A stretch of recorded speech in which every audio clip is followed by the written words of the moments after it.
આદિવાસી સમાજના લડવૈયાઓ અત્યારે વાત કરી કે આપણે કોઈ કાર્યક્રમ કરવાના હોય એટલે પેલી નારંગી ગેંગ કઈ ને કઈ નવું ગોતકડું ઊભું કરે, પરંતુ એનાથી ગભરાવાની જરૂર નથી. જ્યારે બિરસા મુંડાજીની જન્મ જયંતિ હતી ત્યારે ઉનાઈમાં પણ કાર્યક્રમ હતો અને ઉનાઈના કાર્યક્રમને ફેલ કરવા માટે પણ આવું કોઈ ગતકડું કરી દીધું હતું. પરંતુ આવાથી આપણે નિરાશ થવાનું, ગભરાવાનું જરૂર નથી.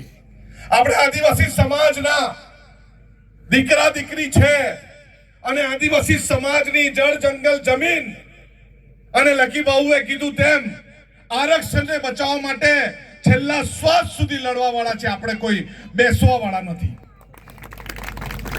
ભારતમાલા રોડ આ વિસ્તારમાંથી જવાનો હતો ત્યારે ડોક્ટર અનિલભાઈ, રમેશભાઈ, પિન્ટુભાઈ, કૌશિકભાઈ, તુષારભાઈ અમે બધા બેઠા હતા. ત્યારે ચીખલીમાં જ્યારે પહેલી રેલી કરી તે સમયે પણ કીધેલું આપણે તાકાતથી આપણી વાત રાખવાની છે અને જો આપણું સંગઠન હશે, આપણી એકતા હશે તો કોઈ પણ સંજોગમાં રોડ અહીંથી જવા દેવાનો નથી.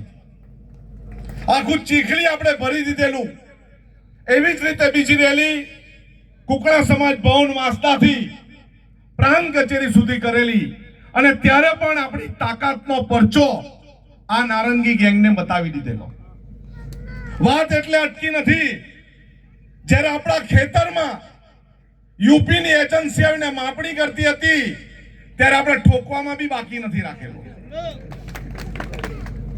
અને હજુ પણ ડંકે કી ચોટ પર કહું કે કોઈ બી એજન્સી આવી જાય અને આપણા ગામમાં પગ મૂકે તો ટાંટીઓ તોડી નાખવાની તાકાત આદિવાસી સમાજમાં છે અને આપણામાં છે. એક સમય એવો હતો પોલીસ જોઈને આદિવાસી સમાજ ચાલ્યો જતો હતો. મેં ભાગી જતો એવું નથી બોલતો, ચાલ્યો જતો. પણ આજે એવો સમય છે કે ફાળિયા જઈને પોલીસ વાળા ભાગવા લાગે કે આ ફાળિયા વાળા આવી ગયા, આદિવાસી સમાજની તાકાત આવી ગઈ, અમારો નંબર નથી લાગવાનો અને અમે એમને મોકલી આપીએ.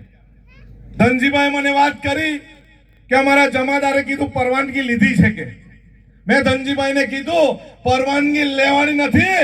તમે મારા ગામમાં આવે તો તમારે પરવાનગી લેવાની છે, અમે પરવાનગી નથી લેવાના. નારંગી ગેંગ એવી વાત કરે કે આનંદ પટેલ વિકાસને અવરોધે છે. અરે ભાઈ, તમે એટલો બધો તો કેવો વિકાસ કરી દીધો કે પેલા આદિવાસી નથી એને આદિવાસી દાખલા આપ્યા તમે વિકાસ કરેલો કેવું? આપણા વિસ્તારમાં જુદા જુદા રાજ્યમાંથી લૂંટારાઓ આવી ગયા અને એમને તમે ખેડૂતો બનાવી દીધા. શું એને તમે વિકાસ કેવું? આપણા વિસ્તારમાં ખેડૂત વધારે છે, ખેતી કરીએ છે, બિયારણના ભાવ વધી ગયા, ખાતરના ભાવ વધી ગયા, શું એને તમે વિકાસ કેવું? આપણા વિસ્તારમાંથી ગુડ્સ ટ્રેન હવે જવાની, આપણી જમીનો લૂંટાઈ જવાની, શું તમે એને વિકાસ કેવું? આપણી વર્ગશાળાઓ બંધ થઈ જાય છે.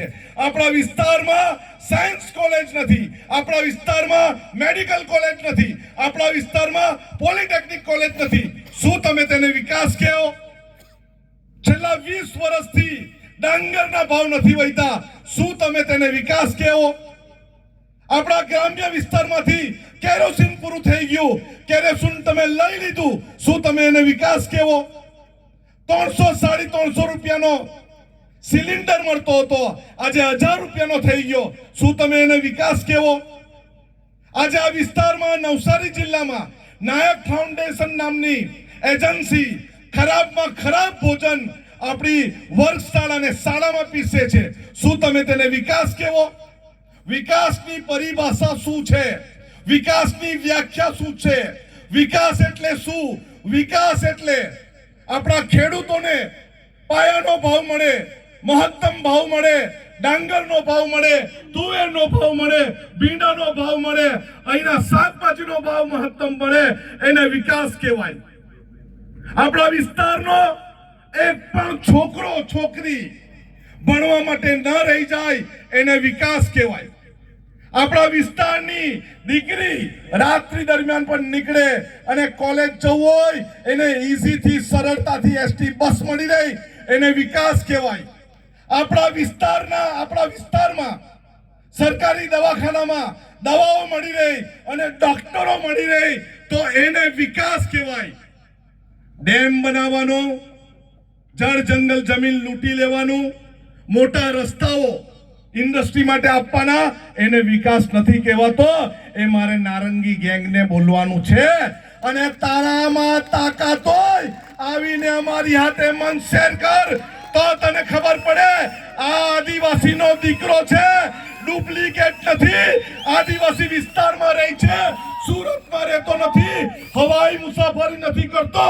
આ જમીન પર જીવવાનો છે, આ જમીન પર મરવાનો છે. પણ તમારું જ્યુસ કાઢીને પીવા બી અમે બેહેલા છે. અરે અમે હવે નેપાળ વાળી કરવાની તૈયારી કરતા છે, પરંતુ અમે પાડલિયા વાળી બી કરી છે, પોલીસના માથા બી ફોડ્યા છે, જંગલ ખાતાવાળાના માથા બી ફોડ્યા છે. અમારા તરફ હવે આંખ ઊંચી કરવાની કોશિશ નહીં કરતા, તમારી આંખ કાઢી લેતા પણ અમને આવડે છે. અને આ તાકાત માત્ર આનંદ પટેલની નથી, આ તાકાત સમગ્ર આદિવાસી સમાજની છે. આદિવાસી દીકરો છું એમ કે, પરંતુ આ વિસ્તારના આદિવાસી ખેડૂતોની હાલત તને ખબર નથી. એક દાણો ડાંગર નાખીને હજારો દાણા ડાંગર પકવે છે. એ મારો આદિવાસી સમાજ ઘરમાં ભરી નથી મૂકતો, એ લોકોને પાણીના ભાવે આપે છે. આજ આદિવાસી સમાજ ની બહેનો સવારમાં 4 વાગે 3 વાગે ઉઠે, પશુનું વાસીદું કરે અને દૂધ કા મોકલાવે સુરત, બિલ્લીમોરા અને વલસાડ વાળા. સવારે ચા આ બહેનોના લીધે પી છે. એમ જ નથી તમને ચા મળતી, એની તમામ મહેનત, એનો પરસેવો, એનું લોહી પાણી એ બાળે છે અને એને મળે છે. આજ આ વિસ્તારમાં ઘણા બધા કામો થાય છે.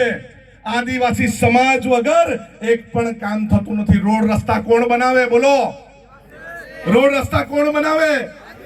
આ બિલ્ડિંગ કોણ બનાવે? વિધાનસભા કોણ બનાવે? આ મોટી હોસ્પિટલ કોણ બનાવે? તમામ વસ્તુમાં આપણા આદિવાસી કડિયા મજૂરોનો પરસેવો ને લોહી છે. તમારી જેમ આરામથી રહેતા અમને નથી આવડતું. અમે જંગલ બચાવીએ છીએ, અમે પાણી બચાવીએ છીએ, અમે ખનીજ બચાવીએ છીએ, અમે જંગલમાં રાત દિવસ રહીએ છીએ. અને એમ કહે છે કે આનંદભાઈ વિકાસના રોડા નાખે છે. તમારામાં ગલીથી સંસદ સુધીની તમારી તાકાત છે, તો આનંદભાઈને જોઈને પરસેવો કેમ પડે છે તમને? એ મને સમજ નથી પડતું. આખી પોલીસની સેના તમારી પાસે છે, આખી સરકાર તમારી પાસે છે, પરંતુ આનંદ પટેલનો વાળ વાંકો કરવાની તાકાત તમારામાં નથી, કેમ કે તમે ડુપ્લિકેટ આદિવાસી છે. અહીંયા આદિવાસી માના કુખમાંથી જન્મેલો છે આનંદ પટેલ.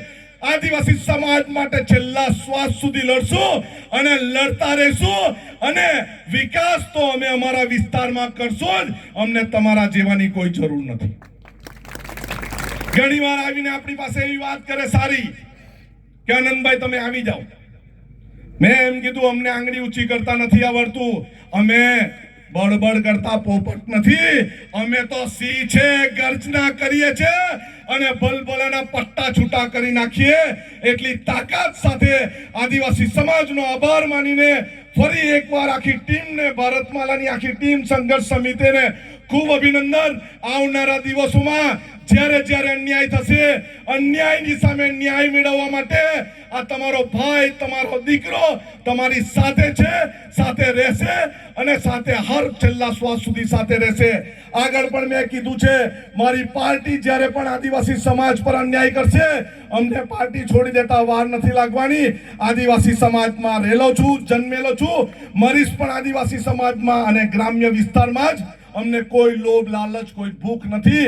અમારે આદિવાસી સમાજનું કામ કરવું છે, આદિવાસી સમાજના બાળકોને શિક્ષણ અપાવવું છે, બહેનોને સુરક્ષા અપાવી છે, ખેડૂતોને સારામાં સારા પાકનો ભાવ અપાવવો છે અને આપણા છોકરાઓ એજ્યુકેશન મેળવે અને સારી નોકરી કરે એના માટે મહેનત કરવી છે. સૌને જય જોહાર, જય આદિવાસી, જય આદિવાસી. ખૂબ ખૂબ આભાર.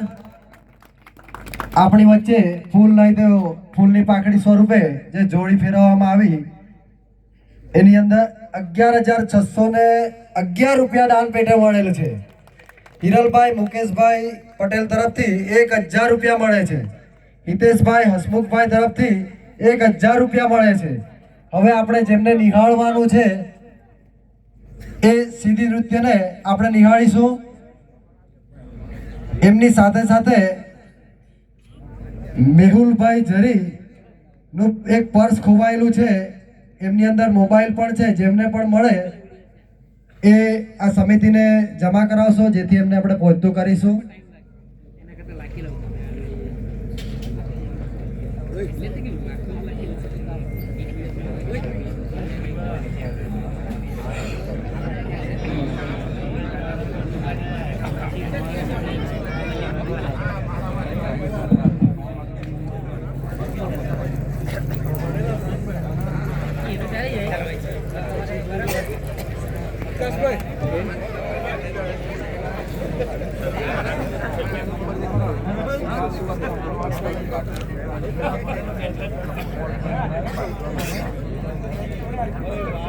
સ્ટોરેજ કેટલું છે તારા આમાં